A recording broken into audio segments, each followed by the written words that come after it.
Right then, patrons and channel members, we are going to go for a Patreon request that, is from a patron. So there you go. This is for Aniceto Aguero. Cheers. Aguado, sorry. Aguero. Aguado. Yeah, cheers for that. We do appreciate the support over on Patreon. What is it? Indeed, yeah, this is the most common unreleased games investigating 6 days in Fallujah. Controversial. Yeah, I don't know about this one. I don't either. It's the most controversial unreleased game. Right, okay. Are you big on things like this? Like a bit of gaming, don't you, and stuff like that? I like a little bit of gaming, but I don't really follow gaming, if you know what I mean. Yeah, same here. There's just the odd game that I'll get and I'll play it, and then I won't play any other games. I used to play a bit more years and years ago when my lads were a bit more up on it, but they're certainly one of them just tends to do more FIFA now, but I can never get the hang of it. There's too many buttons, too many movements. I've not played FIFA for years. I used to do since it was crude and nothing like it is nowadays. I used to do more like the F1 and stuff like that. I can handle that a little bit better, but the other stuff I just can't get control of it. I've got no idea what this is, so we'll find out together. This is the most controversial unreleased game investigating 6 days in Fallujah. Right.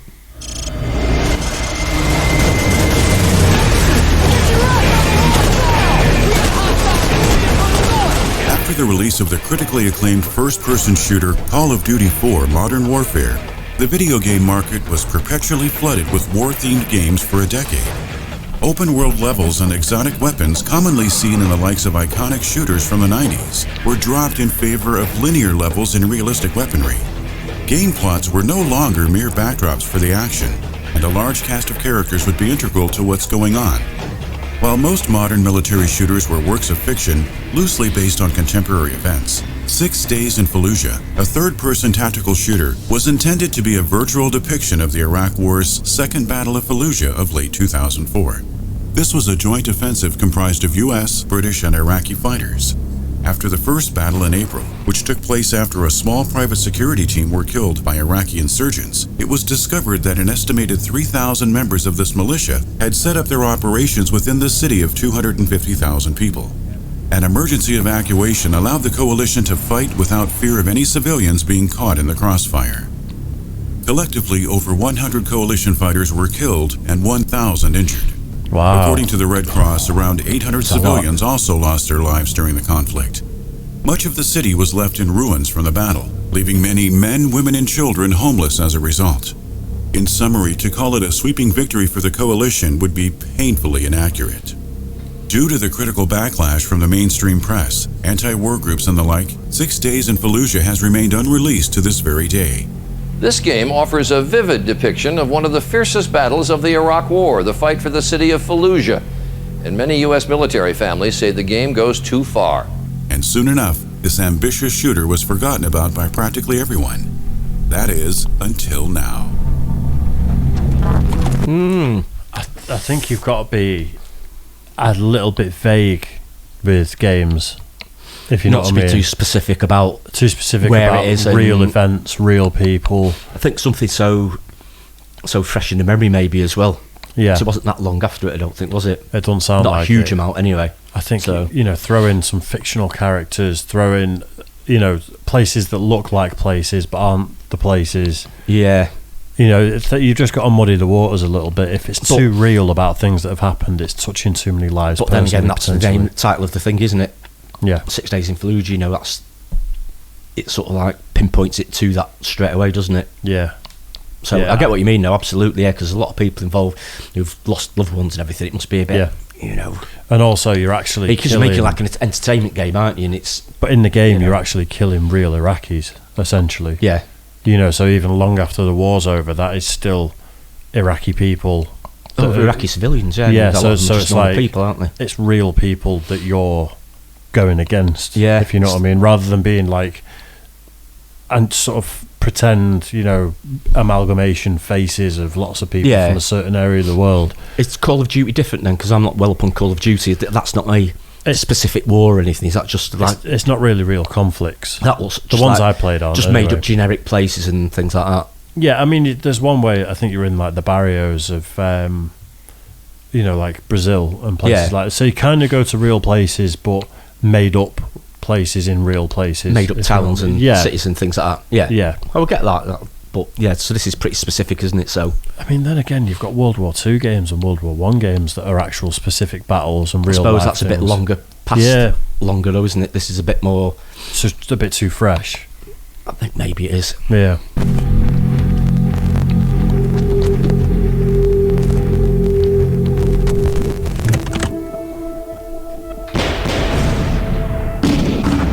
Передвижение закончено. На позицию. Atomic Games was established in 1989 and is perhaps best known for working on the numerous entries in the real-time tactics series Close Combat. In 2003, various members of the United States Marine Corps approached the company with a proposal to develop a first-person shooter game for the purpose of training fellow members of the military. Atomic agreed, and in collaboration with Peter Tamte's Destineer Games, development on a new combat simulator was started. About a dozen soldiers would visit on occasions over the course of a year. Many of them had returned from 6 weeks of battling in Operation Iraqi Freedom. They would meet up with the team in the offices and share exciting stories, explain standard military procedures during certain situations, the pros and cons of specific weapons, and so on. All of this had proved to be invaluable to the developers. While the time spent with one another was fairly brief, strong bonds were undoubtedly made. The soldiers set off to fight in the Second Battle of Fallujah in 2004. Fortunately, while some had been wounded, all the Marines we knew returned from Iraq, Tamte said. They shared tales of platoons creeping through streets, schools, warehouses, and homes in the dead of night. Some recalled instances where enemy Iraqi fighters injected large quantities of adrenaline into their veins, allowing them to sustain fatal amounts of gunfire. Wow. A slow reaction or sloppy decision could have cost them their lives. This was chilling but fascinating stuff for the team. In fact, many of the injured troops who were consequently separated from their platoon and sent back home literally pleaded to return to the war zone to continue helping their allies. Even when staring in the face of adversity and uncertainty, their sense of camaraderie and dedication was unbroken to the very end. Following the release of their collaborative project, Close Combat First to Fight, Destineer acquired Atomic Games in 2005. Meanwhile, the developers at Destineer decided to adapt the events of the conflict into a video game to be entitled 6 Days in Fallujah. Its purpose was not only to entertain, but to inform and immerse players within a realistic virtual depiction of Fallujah. In any case, the veterans agreed that video games were the greatest possible medium to capture the intensity of the situation at hand. Get your hands up! If you make a choice that is not on the moral high ground, you shoot an innocent, for example, the game's over for you. Level layouts were not merely left up to the imagination. Using satellite photo technology, the developers aimed for an authentic recreation of the town of Fallujah. Unsatisfied with the latest game engines available at the time, the team decided to create an entirely new engine from scratch, allowing players to if they're modelling the actual map on Fallujah in real life and they get it very close, that's real people's homes that are being blown up. Of course it is, yeah. That's again, it's too specific, I think, to be respectful. And it's like I say, especially being so close to the actual conflict as well. If the shoe's on the other foot and it was around here, and you watch like the house you grew up in get blown up in a game, stuff, if we'd had some sort of major conflict and trauma inflicted on us, then I can kind of see why. It affects a lot of people as well, didn't it? Yeah. You know, on both sides. You know, thousands of people.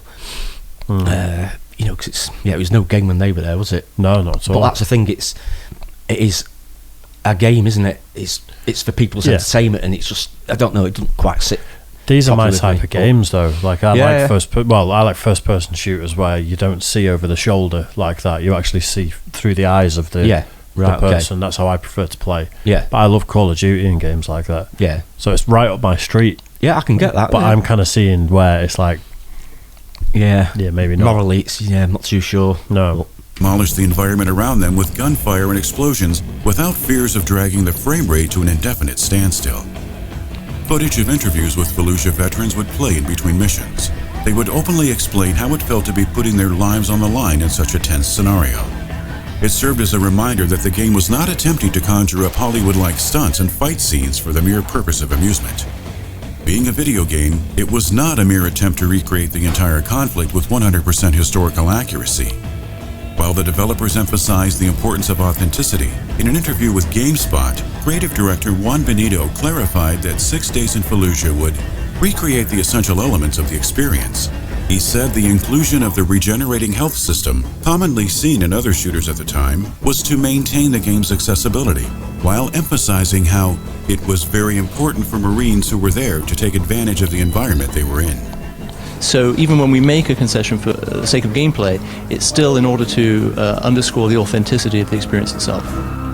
The teams at Destineer who had been developing the project were rebranded to Atomic Games shortly before 6 Days in Fallujah was officially unveiled during a press event in April 2009. When gameplay footage was shared with the public, it was received positively. On top of that, Japanese publishers Konami especially enjoyed the look of the game and wished to produce it. With an eager audience craving for a release date and a very optimistic publishing company by their side, it seemed like smooth sailing from this point on. Yet the reality was much, much harsher. I got to get Tracy Miller in here because, Tracy, my condolences to you. You lost your son. Very much. You lost your son in this battle. I can never put myself in your position. But explain to me whether or not you think that this game is an honor to your son. The game became a controversial hot topic in the mainstream press. Anti-war groups including Stop the War Coalition, as well as numerous families whose loved ones were killed in the conflict at hand, were particularly vocal with their criticisms. See, this is what we mean, isn't it? Yeah. You've got, some of the people that died, you've got the families watching this. Yeah. And you'd have to go along with what they say quite a lot, wouldn't you, really? Because, the premise of it for gaming, for like Call of Duty, would probably be a good thing, but it seems to have taken too much of it, and sort of like recreated the town and called it 6 Days in Fallujah. If they took the sort of premise, but 6 days in Iraq, and it was just more of just somewhere else, or just more vague. Just do a different title for it, a bit more vague. Yeah. Then the premise of it for gaming wise, you could probably get that a bit more. But the fact that it's so specific, does it come under free speech? They should be allowed to sort of. I'm not saying that they shouldn't be allowed to do it. Actually, I'm just saying, was it wise and ethically? It's probably not ethical, the best decision, but they're probably allowed to do it. Think about the war movies. There's countless movies made of the same battle and stuff. So it's a weird one. War movies are a bit slightly different because they're trying to depict something that actually happened a lot of the time, aren't they? Like real events with like really, really interesting stories. So I get that, but this is sort of a little bit different, isn't it? I think this is they could release it morally. That's where it becomes a bit questionable, isn't it? Yeah, I think you could. I'm not saying to be a law against it, but I think it's just morally, isn't it? It's just, I'm not too sure yet. It's a bit sketchy, isn't it? Yeah. They feared that a video game adaptation would desensitize players, depicting death and the sacrifices made in the war as trivial or superficial. If something went wrong, one could simply restart the level if mistakes of any kind were made. But those who fought could never turn back the clock or revert a decision like that. Revealing the game this early may have been an unwise move on Atomic Games' part. In retrospect, with the Iraq War still ongoing, the wounds for many had not fully healed. No matter how enthusiastic and dedicated the veterans who helped produce 6 Days in Fallujah were, going so far as to openly defend the game on live news interviews alongside Tamti, their approval was still not enough to appease the criticism. As a result from the backlash, Konami ended up pulling out of the deal after a mere 3 weeks. Konami's vice president of marketing, Anthony Krautz, told the British newspaper The Times nothing more than a single sentence. "We are no longer doing the title at this time." It was brief and to the point, but it dodged the explanation. Why did they really pull off such a crippling U-turn? Unbeknownst to the Western press, a Konami representative elaborated to the Japanese newspaper Asahi Shimbun in late April that the decision to pull out was a direct result of Konami receiving a considerably large amount of harsh feedback in the form of phone calls and emails. Perhaps if they were never targeted directly, the company might have been brave enough to muster through. Naturally, Tamti and the team were disappointed that their financial backers decided to cut ties with no questions asked. The CEO believed that if Konami's directors were willing to hear their side of the story, things might have taken a different turn of events. Yet this never happened. The time it took could have put Konami in an even more uncomfortable position, hence why it was decided that a quick and easy exit was the best way to get out of the picture. Down but not out, Tamty and the team forced themselves to publicly request for a new publisher to ship the game once it was finished. Unfortunately for them, while their plea was reported by various game news outlets, there were no takers. The stigma that burdened the game did not help matters in any way. A lack of funding to self-publish 6 Days in Fallujah sent itself further down the spiral. The situation was indeed grim. Subsequently, things quieted down over time as development updates and the like seemingly disappeared from the public eye. Considering the state of affairs, it looked like it was to be trapped in limbo.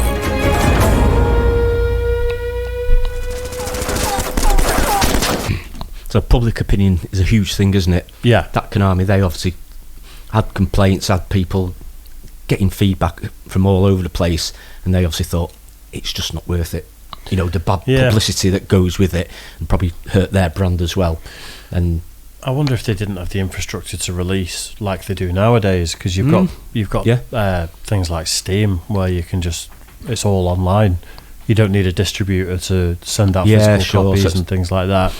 Maybe it was just the wrong time for them. I bet it'd be massively different now. I guess because it was 2009, was it? I think they mentioned there. I think it was. They said when they were getting it developed, and so it's an interesting sort of debate, isn't it? Yeah. Oh, very much so. But like I say, if public opinion is against you, then you're really going to be battling to try and get something out, aren't you? Yeah. Because it says a lot for anything really. Public opinion. Absolutely. Public against it, then you got no chance.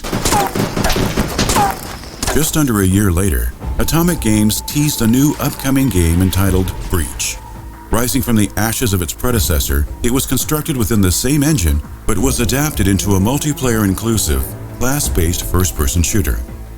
In stark contrast to the latter, there was very little emphasis on a plot. Since it was not a single-player game and thus lacked any sort of campaign mode, there was no need for an engaging story heavily inspired by real events like before.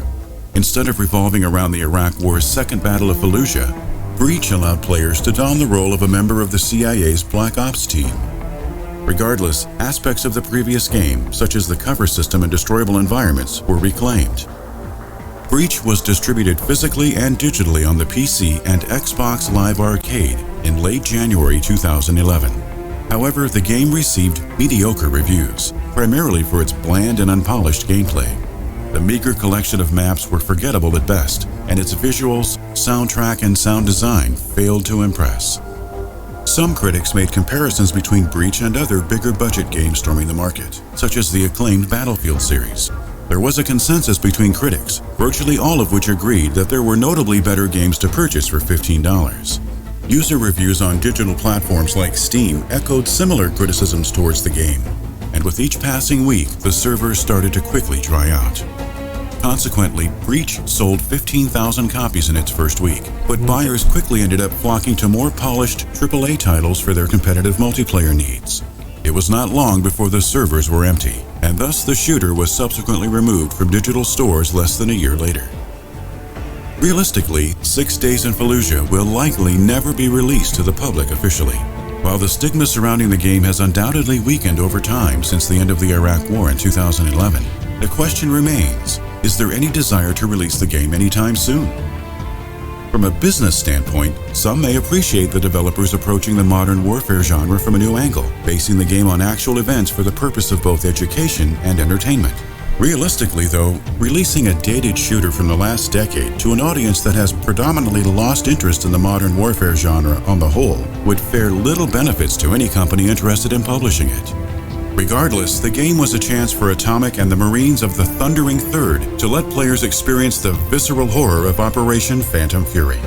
In a market dominated by watered-down action shooters, 6 Days in Fallujah could be a breath of fresh air and an interesting perspective on a historic world event. It's interesting, that. Very interesting one, that, yeah. But it moves on so fast, gaming, that even if they did release it nowadays, it'd be so boring and dull and outdated. It'd probably have to be redone completely, wouldn't it? The graphics and the whole part of it. They've obviously ploughed so much money into the development, and then they've just tried to take that engine and make another game out of it, but maybe not had the money to make it as polished as it needed to be. Which, when they're going along and making, they must have thought when they were making it, or I think so, they must have thought, this isn't great, this. because they must have seen the other games available. They must have seen how good the graphics and the soundtrack and everything else was on these other video games, how playable they were, and they must have, as they were going along, they must have thought, this isn't good enough. This, just pull the plug. But budget. It's going to be a budget thing, isn't it? If along with it, you've ploughed all your money into the development of one game, and you were ready. If you're halfway there, taking a chance on release this and make your money back, and then it's shelved.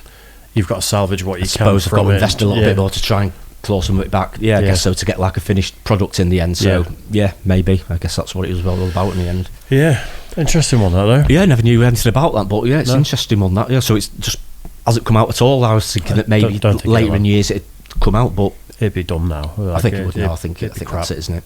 Yeah, right. Hope you guys enjoyed that one too. Thanks for the support on Patreon, as always. And we'll see you all again soon. Cheers.